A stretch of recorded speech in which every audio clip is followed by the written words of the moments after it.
video pembelajaran tentang kisah Nabi Yunus. Dari situ nanti kita bisa mengambil teladan-teladan yang bisa kita terapkan di kehidupan sehari-hari.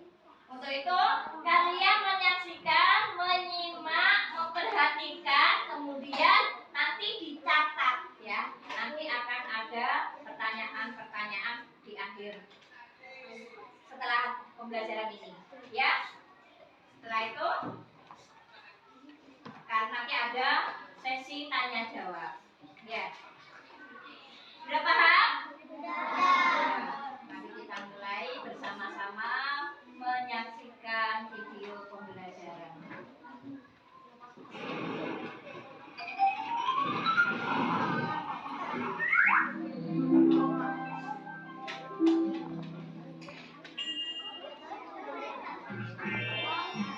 Kisah dalam Al-Quran.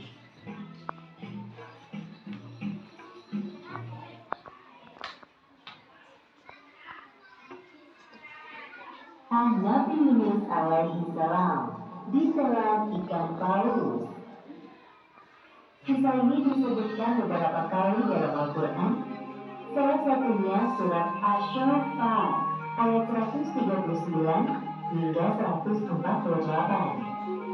Diceritakan bahwa Nabi Yunus alaihissalam merasa putus asa berdakwah kepada kaumnya yang keras kepala. Setelah hampir puluhan tahun berdakwah, hanya sedikit yang mau menjadi pengikutnya. Akhirnya beliau pun meninggalkan kaumnya dengan perasaan marah sekaligus sedih. Allah Subhanahu wa Ta'ala mengutus Nabi Yunus untuk berdakwah kepada suatu kaum di Ninawa, negeri yang terletak di daerah Mosul, Irak. Hampir seluruh penduduk Ninawa masih mewarisi tradisi nenek moyang mereka, yaitu menyembah berhala. Kaum Ninawa tidak menyukai kehadiran Nabi Yunus. Menurut mereka, ajakan Nabi Yunus untuk beriman kepada Allah tidak sesuai dengan tradisi mereka. Wahai kaumku, berhentilah menyembah berhala-berhala itu. Sesungguhnya mereka tidak dapat memberi manfaat apapun kepada kalian. Hanya Allah satu-satunya Tuhan yang pantas kalian sembah. Diam saja kau Yunus. Engkau bisa bicara itu karena memang bukan dari keturunan nenek moyang kami. Ya saudara, inilah ajaran turun-temurun dari nenek moyang kami. Sedangkan engkau hanya pendatang di negeri kami yang tidak tahu apa-apa. Pergilah, kamu mau beribadah kepada Tuhan yang nyata terlihat, bukan seperti Tuhanmu yang tidak terlihat. Hahaha, kasihan sekali dirimu, wahai Yunus.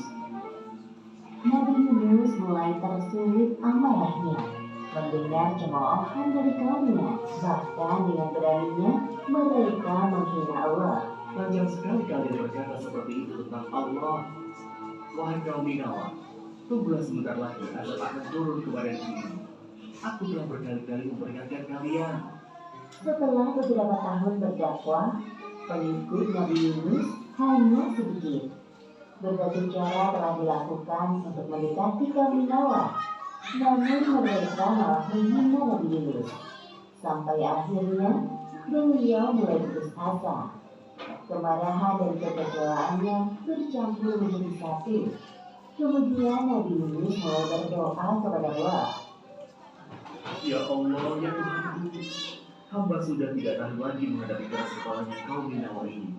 Sekiranya Engkau mengutus hamba untuk berdakwah di tempat lain, hamba bersedia. Ya Allah, hamba mohon kabulkan permintaan hamba ini.